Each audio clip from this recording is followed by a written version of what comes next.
Normally we do a formation aerobatic display with the Tigercat and the Bearcat, and Carl Schofield flies the Bearcat, but it's got some electrical problems at the moment, so I'll be doing a solo. In many ways I think the Tigercat suits a solo display better because you can show what it can really do. It's got something like 4,500 horsepower for one person, so its performance is quite outstanding, and it's also very unusual to see an aeroplane of that size, that weight, with two engines doing a full aerobatic routine with climbing half rolls, and that normally astonishes people that it can do that. Most people look at it and think it must be maybe a bomber or something of that sort, but it's not. It never dropped bombs. It was always designed as a fighter, a carrier-based fighter, strangely enough. They were intended to land on carriers, which is quite an interesting thought, something of that size and speed landing on a carrier or taking off on a carrier.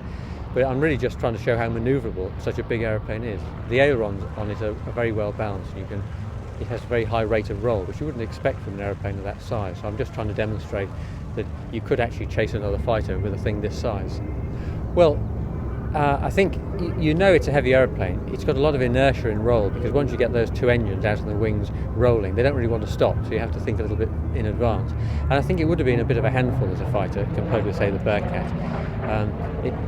You'd have been flying with two hands most of the time. It's quite heavy, and it would have required a different style of fighting technique, I think, to something very manoeuvrable and light like a Bearcat, for example.